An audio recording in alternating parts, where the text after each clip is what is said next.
My mom revealed my darkest secret to make everyone laugh. I revealed hers to make everyone leave. My mom, Gina, always believed she was the funniest person in any room.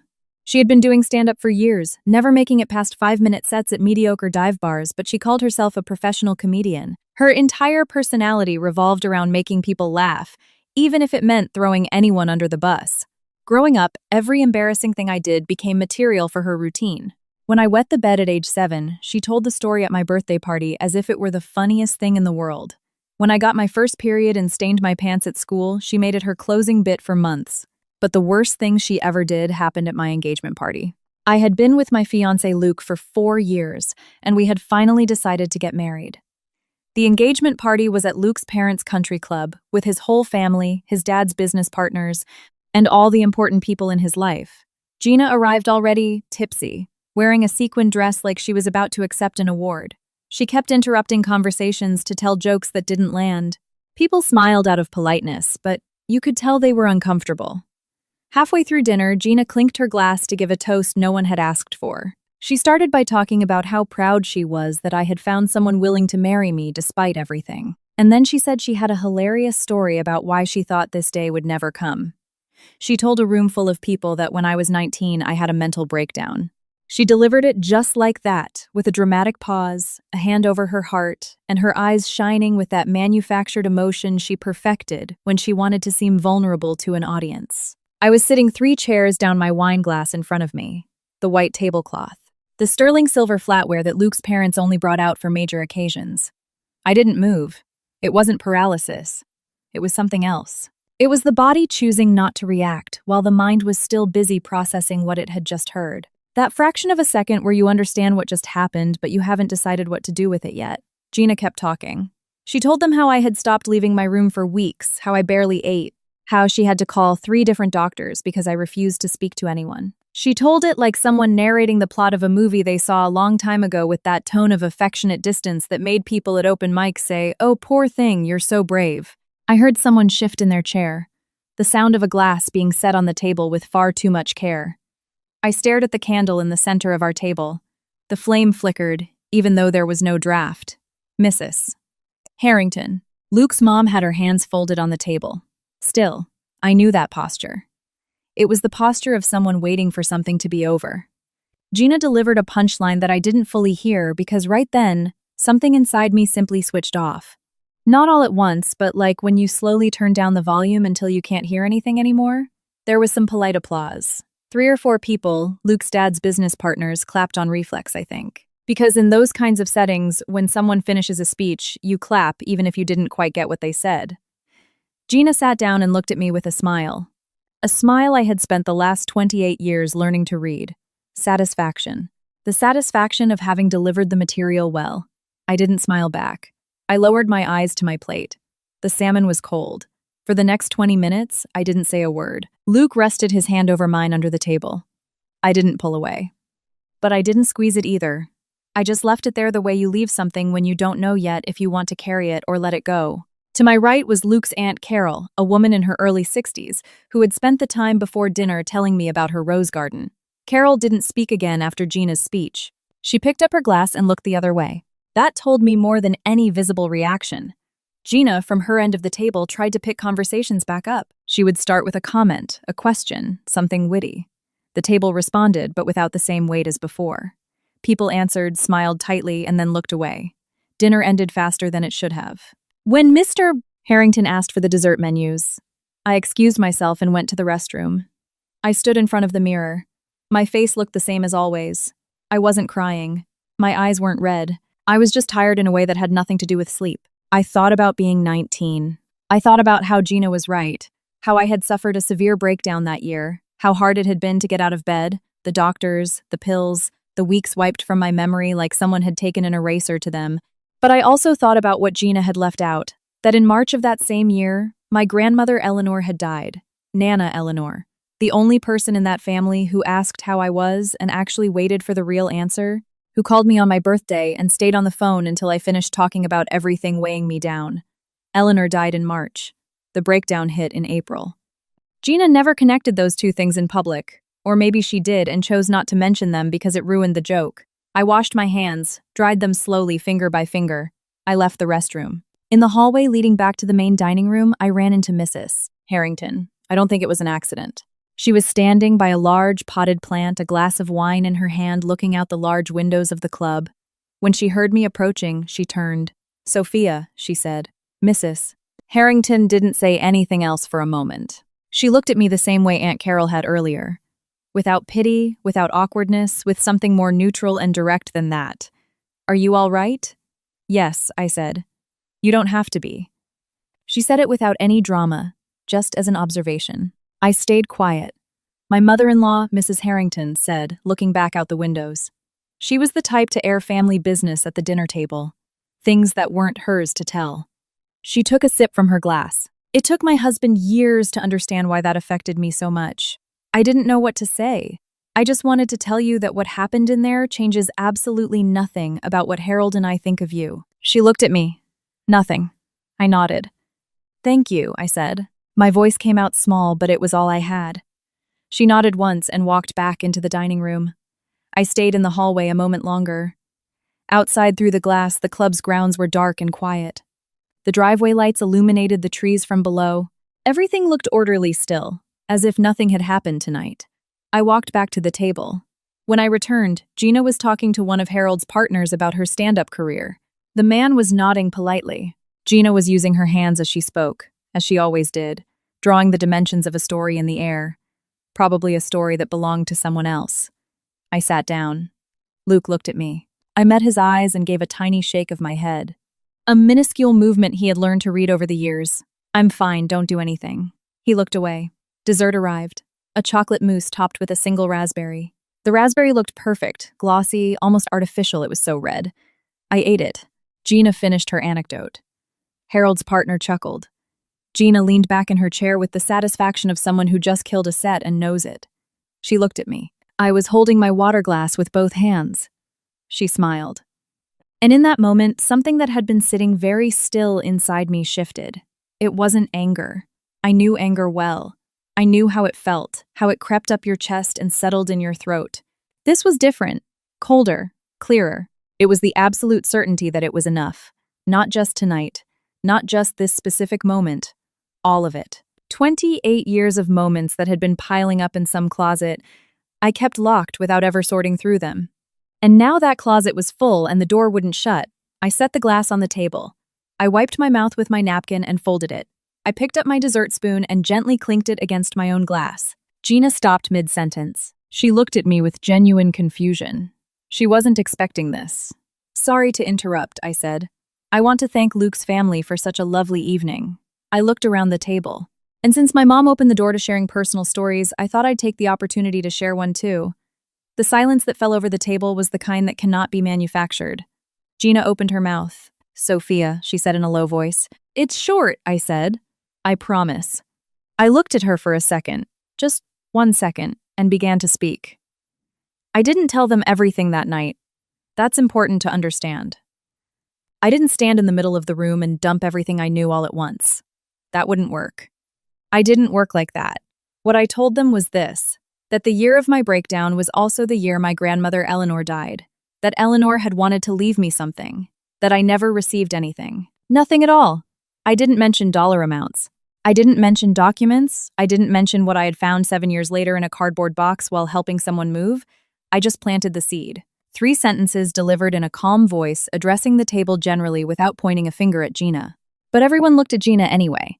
Not because I directed them to, but because when you drop a piece of information like that, people instinctively look for the person who ought to have the explanation. Gina was holding her wine glass. She held it the entire time I spoke. When I finished, she set it down on the table carefully. Far too carefully. "This isn't the time for this," she said. "You're right," I replied. "The time for this was a long time ago." Harold cleared his throat. "Mrs. Harrington muttered something to a waiter about coffee. The conversation awkwardly redistributed itself to other topics, but the air in the room had fundamentally changed. Gina left before coffee was served. I saw her grab her purse. She didn't say goodbye to Harold or Patricia. She sought my eyes from across the room. I was talking to Carol about something neither of us would remember the next day. I held Gina's gaze for a second. She turned and walked out. The sound of her heels clicking against the hardwood floor of the club was fast and uneven. Carol kept talking. I nodded and gave the appropriate responses. And somewhere deep inside me, I took note of that feeling. It wasn't victory. It was too soon for that. I knew what I had started tonight wasn't over. It was just the opening move of a game that had been waiting years to begin. But it was a move. The first one in 28 years that I didn't immediately feel the need to apologize for. In the car, Luke drove in silence for a long time. I looked out the window as the streetlights blurred past. The neighborhood shifted as we got further from the country club.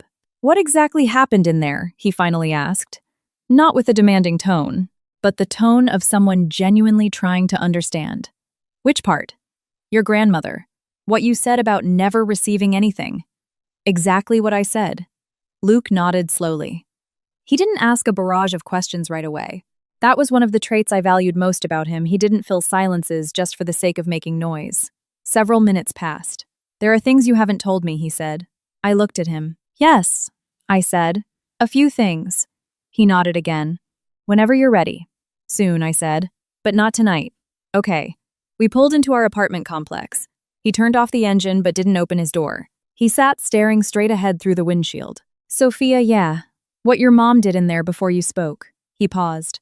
"It wasn't okay." He said it plainly without dressing it up. "The way you state a fact you've known for a while and finally decide to say out loud." "No," I said. "It wasn't." We went upstairs. That night, long after Luke had fallen asleep, I sat in the kitchen with a glass of water and my phone face down on the table. Gina had been texting me. I could feel the messages waiting there even though I hadn't opened them. I knew the script by heart. First the indignation, then the wounded feelings, then the narrative spin where she was the real victim of my cruelty. I left them unread. I thought about Nana Eleanor. I thought about her hands braiding my hair when I was little. The smell of lavender on her clothes, how she was the only person who, when I said I'm fine, would reply, "Tell me more." I thought about how she had wanted to leave me something, and I had never known until it was too late to ask her why. I thought about how Gina knew, how she had known the entire time and actively chosen not to tell me. I didn't cry. I finished my water, turned off the kitchen light, and went back to bed. Tomorrow there would be time for the rest. But just tomorrow. The next morning, Gina called at 9:15. I still hadn't opened her texts from the night before, but the call came through before I could decide whether to pick up. I was in the kitchen. The coffee maker was still dripping. I answered. "Sophia, hi. How are you?" It wasn't a real question. It was the start of the script I knew so well. First, the welfare check, then the pivot to what she actually wanted. "I'm fine," I said. "Last night was weird." "Yes." There was a pause. "I don't understand why you did that," she said. "In front of all those people. Luke's family. His dad's partners. Which part don't you understand? The part about your mother. The part about what you did." Her voice dropped an octave. "It wasn't the time or the place. You didn't exactly pick the right time or place either, Gina." Silence. "I was just telling a funny story," she said. "It was my story. You're my daughter. We're part of the same story." The coffee machine beeped. I grabbed the pot and slowly filled my mug. "What do you want to talk about, Gina?" A longer pause. "I want you to know that what I said last night, I said with love. I didn't want to hurt you." "I know you didn't," I said. "And it was true." That was what made it harder, not easier. Gina never explicitly wanted to hurt anyone. She just wanted material. The collateral damage was a side effect she never bothered to process. "Then we can just leave it at that," she said. "We can't," I said. "We can't, Sophia. What I said last night about Grandma Eleanor is real, Gina. I didn't make it up just to embarrass you." I paused. "At some point, we are going to have to talk about it." The silence that followed was entirely different from the ones before. Thicker, denser. "I don't know what you're talking about," she said. She said it with a level of conviction that might have worked on me 10 years ago. Now it only confirmed that she knew exactly what I was talking about. "Okay," I said. "Whenever you're ready." I hung up. Luke was awake when I walked back into the bedroom. He was sitting on the edge of the bed, his phone in his hand, his hair still messy from sleep. "Was that her?" "Yeah." "What did she say?" "That she didn't understand why I did what I did last night. That it wasn't the right time." I sat down in the desk chair. "And that she doesn't know what I'm talking about." Luke put his phone down on the mattress. "What exactly is the deal with your grandmother?" he asked. "You didn't tell the whole story last night." I looked at him. It was the question I knew was coming. I had saved it for this morning because last night I didn't have the energy to arrange the timeline of events. Now the coffee was hot, the apartment was quiet, and Luke was looking at me without rushing me. My grandmother Eleanor died when I was 19, I said. In March. The mental breakdown Gina made a joke out of last night hit in April a month later. The two things were intrinsically linked. To me anyway. Never to Gina. Luke nodded. A few years later, when Gina moved out of her old place, I helped her pack up some boxes. I found some paperwork mixed in with her things.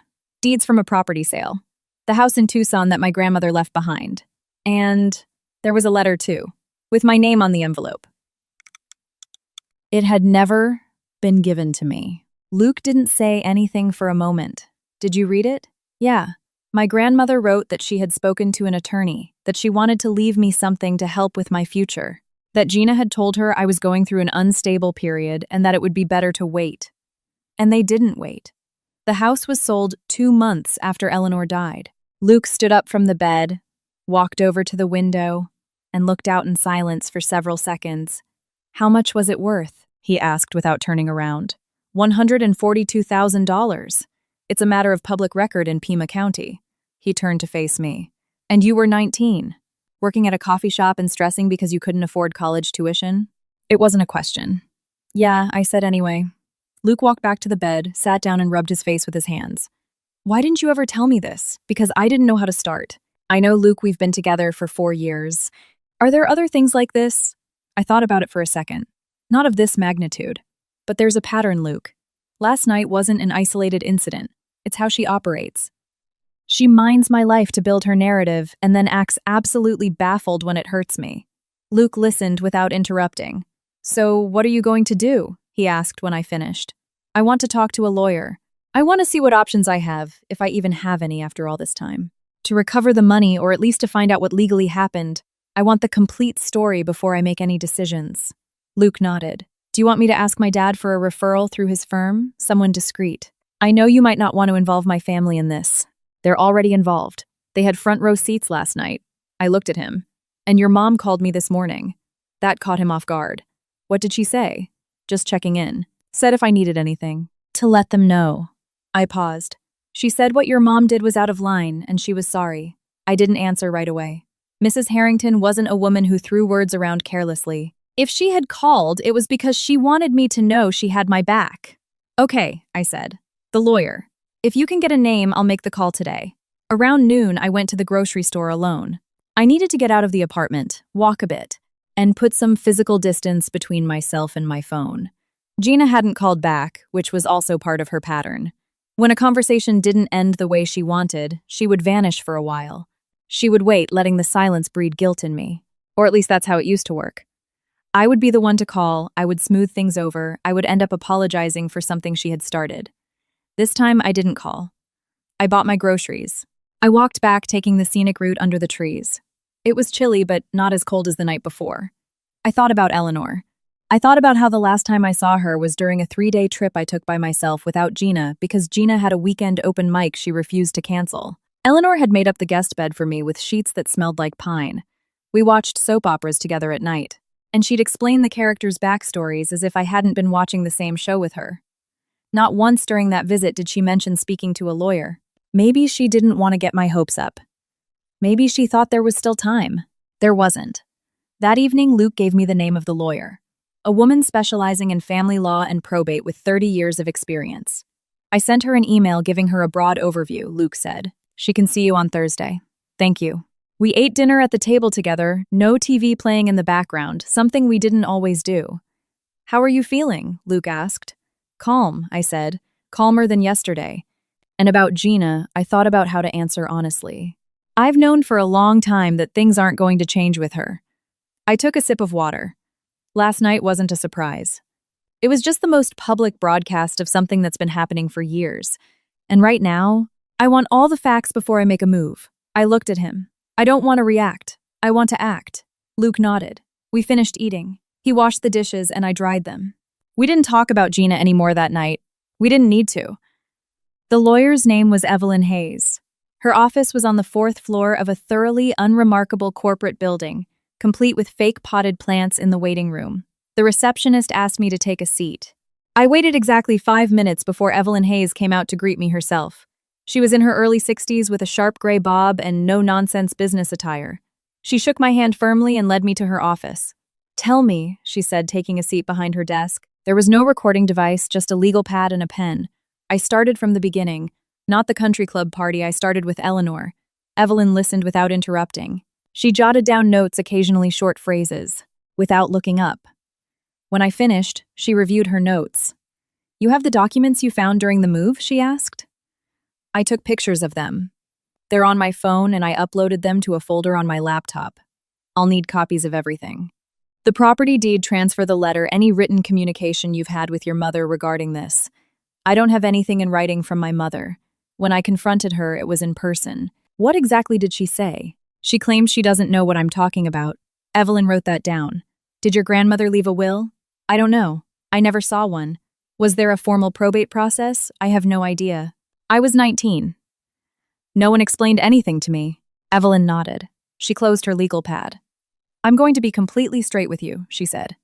"It's been 9 years since your grandmother passed. The statute of limitations to contest an estate or claim an inheritance varies by state, but in Arizona, it's generally within a few years of the probate closing. We are well outside that window. I knew that, or at least suspected it, but hearing it said aloud in this office with the fake plants made it heavy and real. So there's nothing that can be done. It depends on what we find." Evelyn leaned her elbows on the desk. "If there was a will and your mother actively concealed or altered it, that's a different conversation. If your mother acted as executor without legal standing, I need to see the paperwork before telling you what exists and what doesn't. And the letter, the one Eleanor wrote you that was never delivered, that's evidence of intent, not a legal obligation. But it is intent." She paused. "Do you have the physical letter? I just have the photos. I don't know where the original is. It was boxed up with my mom's stuff. We will need the original if we want to build a case out of it," which meant asking Gina for it. I stayed quiet for a moment. "I understand," I said. "I am not telling you this is an easy win," Evelyn said. "I am telling you I need more information before I can give you definitive legal advice. Send me the documents this week and we'll schedule a follow-up." I stood up and shook her hand.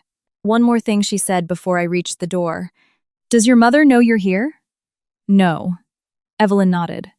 "Let's keep it that way for now." I left the building and walked half a block before stopping. I didn't feel devastated, but I didn't feel victorious either. I was just processing. I texted Luke from the sidewalk. "Out of the meeting.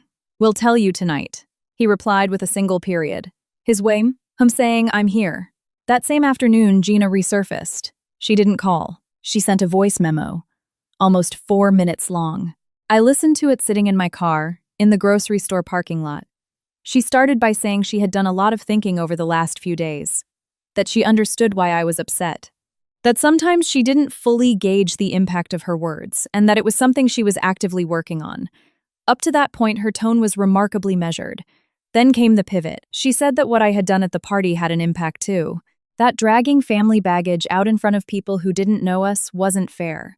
That Luke's family now had a distorted image of our dynamic and that it could reflect poorly on both of us. Then she casually threw in that the Grandma Eleanor thing was something she was perfectly willing to discuss, but in private, not as a weapon during a dinner party. She ended by saying she loved me.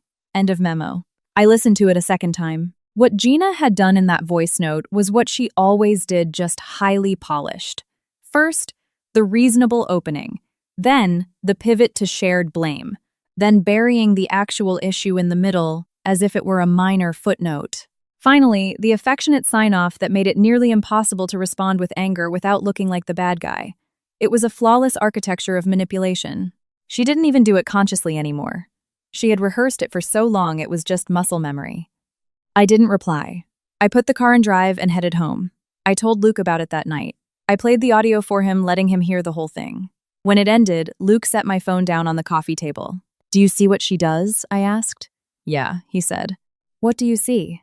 "That at no point does she actually address what happened to the money. She only says she's willing to discuss it." He looked at me. "Saying you'll talk about it and actually explaining what happened are two very different things." "Exactly. What's your move?" he asked. "Send Evelyn the documents this week. Wait for the second meeting. As for Gina, nothing." "I'm not replying to that message yet." Luke nodded. "Is it okay if I mention something to my mom?" he asked. "Not the dirty details, just that you're navigating a complicated family legal issue." I thought of Mrs. Harrington, how she had stepped out into the hallway at the country club. Yeah, I said. That's fine. I spent the next 2 days organizing the files. They were scattered photos in my camera roll mixed in with old vacation pictures and screenshots. I tagged them one by one. The deed of sale in Tucson, Eleanor's letter with my name on the envelope, and a document I hadn't looked at closely before, which turned out to be a letter from a lawyer addressed to Gina. It was dated 3 weeks after Eleanor's death, confirming the transfer of the property to her name as the sole heir. Sole heir. I read it 3 times. Eleanor had 2 daughters, Gina and an older sister, who had passed away years before Eleanor did. Gina was the only surviving child. Legally, if there was no will, the estate fell to her via intestate succession. But Eleanor's letter explicitly stated she had spoken to a lawyer and wanted to leave me something. If there was a will, where was it? I emailed everything to Evelyn with a note at the bottom. I found something else. A letter mentioning the property transferred to my mother as the sole heir. Does this mean there was no will or that a will existed and was never filed? Evelyn replied late that night. We'll call you tomorrow. The call came at 1:00 a.m. I reviewed the files, Evelyn said. The lawyer's letter you found is a closure notice for an intestate probate process. That means your grandmother's estate was settled under the assumption that she died without a registered will. But she told me in her letter she spoke to a lawyer. Speaking to a lawyer isn't the same as executing a legally binding will. It's possible she started the paperwork but never finalized it. It's also possible she signed a document that was never submitted to the probate court. How do we find out which one it is? We'd have to pull the records from Pima County. If a will was drawn up and registered, there's a paper trail. Pull the records, I said. Sophia. Evelyn's voice softened just a fraction. I need you to understand that even if we find a will, trying to enforce your rights 9 years after the fact is going to be an uphill battle. I am not promising you a payout. I understand, I said. But I want to know what happened. That I can get for you, she said. The truth, at least. We hung up. I sat at my kitchen table holding my phone. Outside, it was raining. A steady, uninterrupted hum against the glass. I still didn't know exactly what had happened. I didn't know if Gina had operated within the law or outside of it. I didn't know if there was a will buried in a Pima County archive or if Eleanor just ran out of time. But I knew that for the first time in 9 years, someone was actively looking for the answer. And for today, that was enough. Evelyn called on Wednesday of the following week. It was 11 a.m. I was at the office, sitting at my desk, prepping for a 1 p.m. meeting. I saw her name flash on my screen and stepped out into the hallway before answering. I found something Evelyn said. I leaned my back against the wall. What did you find? There is a will registered in Pima County, signed and notarized by Eleanor Vargas, 42 days before her death. A pause. In that will, your grandmother splits the estate down the middle. 50% to Gina, 50% to you. I stopped breathing for a second. Sophia, are you there? Yes, I'm here. The will exists, and it was legally registered. What does not exist is any record of it being presented to the probate court. The estate was processed as intestate as if the will never existed. Is that legal? Absolutely not. If a valid registered will exists, filing for intestate probate and intentionally omitting that document is a severe violation. Depending on the specifics, it constitutes probate fraud. I let the words wash over me. What does that mean for me? It means you have a case, Evelyn said carefully, not rushing her words. I am still not promising you'll recover the full financial amount. The property was sold 9 years ago. The assets are likely liquidated. But I can tell you there is definitive legal ground to file a civil suit. A judge could order her to compensate you for the stolen half of the inheritance. How long does that take? If your mother cooperates, a few months? If she fights it, a year, maybe more. And her primary defense will be that she didn't know the will existed. But the will was registered, I said. Registered means public record, right? Any lawyer handling the estate had a legal obligation to run a search. Exactly. If someone ran a search and failed to report it, that's another massive liability issue. I pulled the name from the filings. The attorney of record was a guy out of Tucson named Dennis Farrow. I looked him up. He retired 4 years ago. I closed my eyes. What do you need from me to move forward? A decision. If you want me to formally initiate the process, I need it in writing. The first step is serving your mother. She will receive a formal legal notice. A process server. Yes. It's standard procedure. I thought about it. I pictured Gina answering her door, being handed a manila envelope, reading her name on a formal complaint, imagining the absolute fallout that would follow. Can I have a few days to think about it? Of course. But don't wait too long. Technically, we have a window to file based on the discovery of harm since you only just found out about the fraud. That window isn't indefinite. I'll confirm by the end of the week. Good. Call me when you're ready. I hung up. I stood in the hallway. A coworker walked by holding a mug of coffee, gave me a chin nod, and I nodded back. I walked back to my desk. I opened the spreadsheet I had been working on before the call. I stared at the numbers for 10 minutes without comprehending a single cell. I told Luke everything that night. He listened to the whole rundown without interrupting once. When I finished, he stayed quiet for a long moment. So there's a will, he said. Yes, a registered will. And your mother processed the estate as if it didn't exist. That's what Evelyn says. Luke stood up, walked into the kitchen, and opened the fridge. I heard the clinking of glass. He came back with 2 glasses of ice water and set one in front of me. What do you want to do? I don't know yet. What are your options? I pull the trigger or I don't. I wrapped my hands around the cold glass. If I do, Gina gets legally served. It becomes a matter of public record, a whole formal battle. If I don't, then I just know what I know and I live with it. Luke nodded slowly. Can I tell you what I think? Yeah. This isn't really about the money, is it? I looked at him. No, I said. What is it about then? I took a breath, trying to articulate the knot in my chest. It's about the fact that for years I carried around this belief that I was just on my own. That being broke at 19 dropping classes. Struggling, that was just my lot in life. I paused. And it turns out there was a lifeline that belonged to me. And someone decided I wasn't going to get it. Without asking me. Without explaining it. Luke didn't say anything. I don't even know if I care about the cash anymore, I said. But I want it on the record that this happened. I don't want it to be invisible anymore. Then you know what to do. The next day I called Evelyn. Let's do it, I said. All right. I'm emailing over the retainer agreement and the authorization forms now. The minute you sign them, we file. When will she get served? 10 to 15 business days from when we file. We have to prep the complaint first. She is going to know you initiated this. Your name is the plaintiff. I know, that's fine. I hung up and stared at my screen. Gina hadn't tried to contact me since her perfectly crafted voice memo the week before.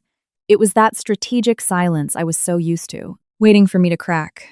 This time, the silence was going to be broken in a very different way. 4 days later, Gina called.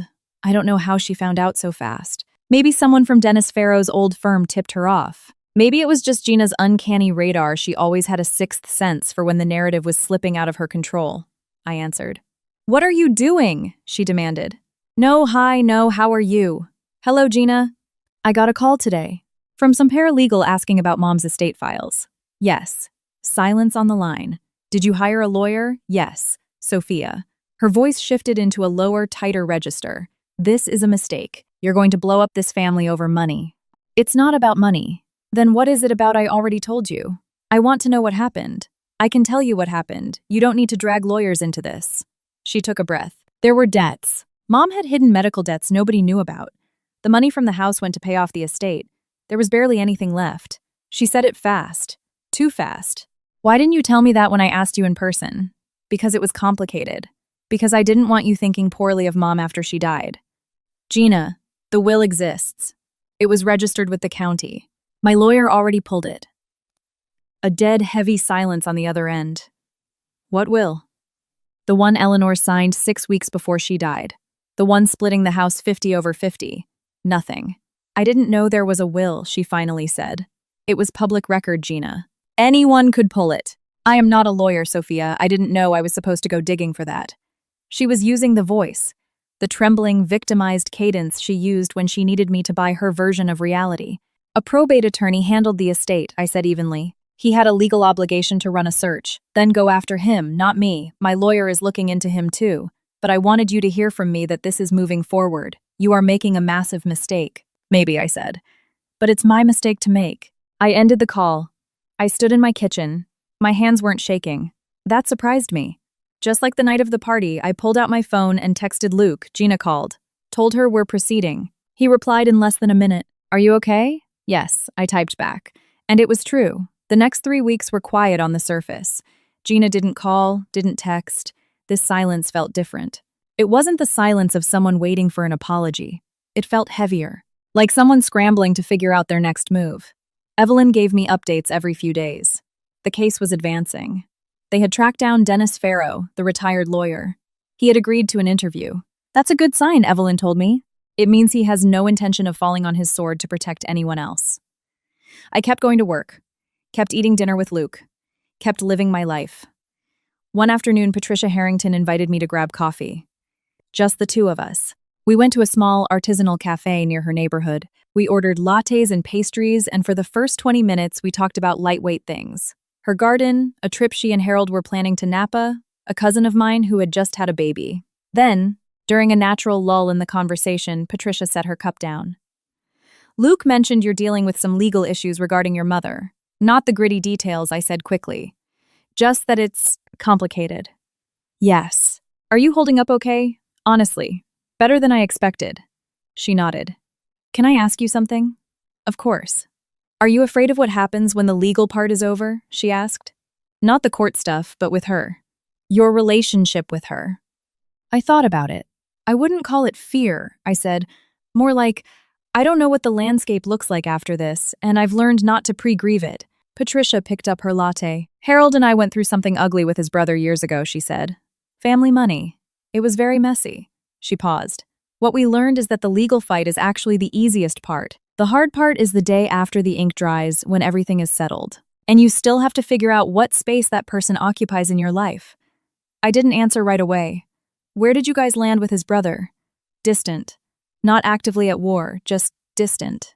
We see each other at funerals. We looked at each other. Sometimes that's the most honest boundary you can set. We finished our coffee and walked half a block together before hugging goodbye. She didn't offer unsolicited advice. She didn't tell me what I should do. And that was exactly what I needed.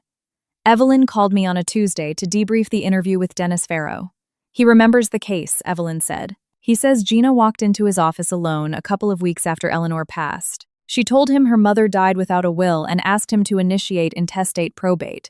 And he didn't run a search. He claims he did. He claims he searched the Pima County registry and found nothing. But the timeline doesn't support that. The will was registered. So, Farrow screwed up. He says it's possible there was a lag in the county's digital system back then. Sometimes documents took weeks to index properly online. It's a plausible defense, but hard to prove either way a decade later. Evelyn paused. But here's the critical part. Farrow says he had Gina sign an affidavit of heirship, a sworn legal document stating under penalty of perjury that Eleanor died intestate. I stopped walking. Gina signed a sworn affidavit saying there was no will, yes, which is perjury if she knew the will existed, and fraud, yes. Now I cannot legally prove she acted with malicious intent. Ignorance is a very common defense, but I can't prove she didn't know either. So what's the next step? We're sending her attorney a formal demand letter. We are laying out the evidence and asking for a settlement before this goes to open court. If they reject it, we proceed with the lawsuit. When does it go out this week? Gina called 2 days after the demand letter arrived. This time she didn't bark into the phone. This time she started with my name drawn out slowly, like she was measuring the weight of every syllable before dropping it. Sophia. I received a letter from your lawyer. I know. I want to sit down with you before I sign or say anything. You can bring your lawyer, but I want to look you in the eye. I don't need Evelyn there, I said. We can meet. Not at my place, not at yours. We agreed on a location. A Panera Bread, near the park where I went running. Neutral territory, bright lights, enough foot traffic that neither of us would risk making a scene. I arrived 5 minutes early. I ordered an iced water and waited. Gina walked in precisely on time, which was highly uncharacteristic for her. Her hair was pulled back tightly. She was wearing a plain sweater, no sequins. She sat down across from me. She didn't offer to buy anything. Thank you for coming, she said. I didn't reply. I want to explain something to you, she said. About Mom's estate. I'm listening. Gina placed her hands flat on the table, staring at them for a second. When Mom died, I was in a terrible place. Financially, mentally. I had credit card debt. I was completely alone. She took a breath. Someone told me that if there was no will, the probate process was fast. But if there was a will, it got tied up in court for months. Disputed. Expensive. Who told you that, Farrow? Or someone who recommended Farrow, I don't remember. And you signed a sworn affidavit saying there was no will. Gina looked up, meeting my eyes. I didn't know there was a will, Sophia. Did you look? Silence. I didn't know I was supposed to, she said, her eyes dropping to the table. It was public record. It was registered. I'm not a lawyer. You keep saying that, I said. keeping my voice entirely flat. Gina took a deep breath. What I want to ask, she said, her voice dropping into a pleading tone, is, if we can settle this between us. No courts, no more lawyers billing hours. I can give you something. I don't have the full amount anymore. The money is mostly gone, but I can give you a lump sum. And we closed the book on this. I sat back in the booth. How much? Gina named a figure. It was less than half of what I was legally owed from my 50% share. No, I said. Sophia, please, it's not enough, and you know it. I looked at her. If you want to negotiate a settlement, you do it through Evelyn. She knows what the law entitles me to. I am not haggling over this with you over a bread bowl. Gina closed her eyes. Do you really hate me that much? I don't hate you, Gina. I said it without raising my voice, without malice, but without warmth either. But this isn't about whether I hate you or love you. It's about something that belonged to me that I never got. That's all. I stood up. Talk to Evelyn, I said. If you give her a reasonable offer, it doesn't have to go to court. I walked out of the restaurant. The air outside was brisk. I walked over to the park and sat on a bench by myself for 10 minutes. I didn't feel triumphant. I didn't feel broken. I felt solid. It was a feeling I was still getting used to recognizing as my own. Gina's lawyer called Evelyn 3 days after the coffee shop meeting. Evelyn called me that afternoon. Your mother wants to settle, Evelyn said. Her counsel requested a mediation meeting next week. What's her posture? Cooperative. Fearful. They desperately want to avoid a public trial. Evelyn paused. Sophia, I need you to know that settling out of court is faster, cheaper, and cleaner for everyone. But if the offer isn't fair, we walk away and go to trial. It's your call. Get what's fair. The mediation took place the following Thursday. I didn't attend. Evelyn represented me. She called me from the parking garage of the mediator's office as soon as it ended. We reached an agreement, she said. I sat down on my couch. How much? Evelyn gave me the number. It was 70% of my original rightful share based on the property's value at the time of the sale, plus a calculated percentage for the 9 years of interest. It wasn't 100%, but it was real. It was a tangible number, printed on a legally binding document. She agreed to that, I asked. Yes, after I explicitly laid out the alternative, which was that if this went to trial and a judge found she had committed perjury by signing that affidavit knowing a will existed, the consequences would move far beyond a simple civil payout. Evelyn spoke with clinical calm. I didn't threaten her. I just explained Arizona state law. When is it finalized? They have 10 days to sign the final paperwork. The funds transfer within 30 days after that. I hung up. I sat on the couch in the quiet apartment. I didn't feel what I thought I would feel. There was no overwhelming rush of relief, no cinematic tears of joy, just a flat, steady sensation. Like when you put down a heavy box you've been carrying for miles and your muscles take a few minutes to realize they don't have to hold the weight anymore. I texted Luke. They reached a settlement. He replied instantly. When are you coming home? Soon, I typed. I'll be waiting. Gina signed the settlement papers 8 days later, 2 days before the deadline. Evelyn emailed me the PDFs on a Tuesday morning. I opened them at my desk at work with the door closed. I read every clause. The payout amount, the timeline, the standard non-admission of guilt clause stating that this was a civil compromise regarding the estate of Eleanor Vargas, not an admission of fraud. Settlements rarely force an admission. But the document dictated that I was entitled to something, and that something was finally being given to me. That was enough. I closed the PDF and went back to work. The wire transfer cleared exactly 28 days later. I didn't spend it immediately. I let it sit in the account for almost a week, just logging in to look at it, giving my brain time to accept that it was real. Then I did 3 things. First, I paid off the remainder of my student loans, the ones I had taken out at 19, when I thought I had absolutely no safety net. I had been chipping away at them for almost a decade. I wiped out the balance in a single transfer. Second, I moved a chunk of it into a high-yield savings account as an emergency fund for Luke and me for after the wedding. I didn't tell him right away. I wanted to save the surprise for the right moment. Third, I bought something small, a high-quality wooden frame. I printed a photo I had kept saved on my phone for years, the last picture I took with Nana Eleanor during that solo 3-day visit. Eleanor was sitting in her favorite armchair holding a mug. I was leaning over the armrest next to her. We were both looking at the camera. Eleanor was smiling in that specific way she had, without opening her mouth much. I put the frame on my nightstand. When Luke saw it that night, he didn't ask any questions. He just looked at it for a second and smiled. Gina didn't contact me for the first month following the settlement. When she finally called, it was a Sunday morning. I was at the stove making breakfast. I picked up. "Hello," she said. "Hi, Gina." A long pause. "How are you? I'm good." Another pause. "I wanted to know if maybe we could get coffee sometime. Not to talk about the lawyers or the money, just to sit." I kept scrambling the eggs in the pan. "Not yet," I said. "When I don't know. Just not yet." Gina didn't say anything for a long time. Someday she finally asked. It was the first time in this entire saga, maybe in my entire life, that I heard genuine, unvarnished insecurity in her voice. It wasn't her victim voice. It wasn't her comedian voice. It was just a question stripped of all its armor. "I don't know, Gina," I said. And I said it in the exact same tone. Not cruel, not soft, just honest. "Right now, I really don't know." "Okay," she whispered. She hung up. I stood there with my phone in one hand and the spatula in the other. The eggs were done. I plated them and called Luke into the kitchen. We sat down to eat. I told him about the phone call.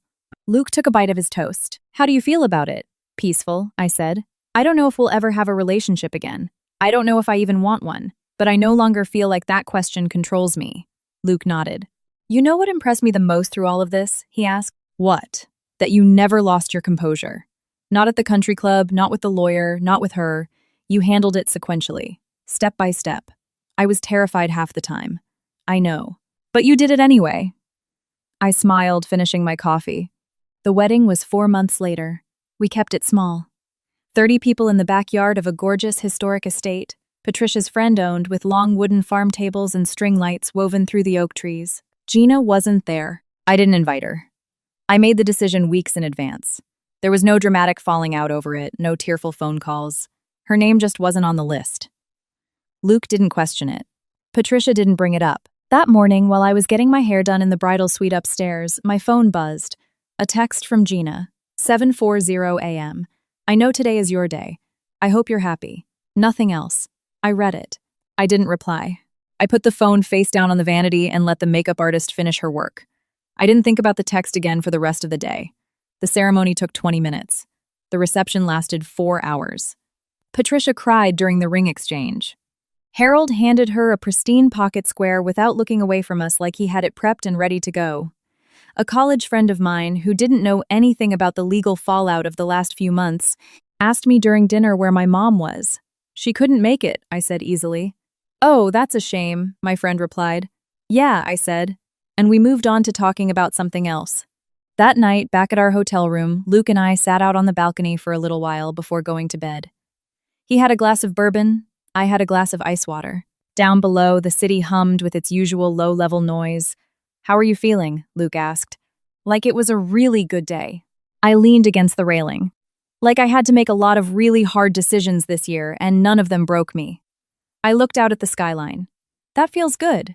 Luke raised his glass. To that, he said. I didn't clink my water against it. I just looked at him and smiled. We went back inside. Luke fell asleep almost instantly. I stayed awake a little longer, staring at the ceiling in the dark. I thought about Eleanor, her armchair, her mug, that quiet, closed-mouth smile. I thought about how she had wanted to leave me something to help me, and how, in a very roundabout way that neither of us could have ever predicted, it finally reached me. Not just the financial security, though, that mattered, but the process of fighting for it, the act of refusing to stay quiet, the refusal to accept the hand I was dealt, simply because someone else had stacked the deck. That was an inheritance, too. I closed my eyes. Outside, the city kept humming.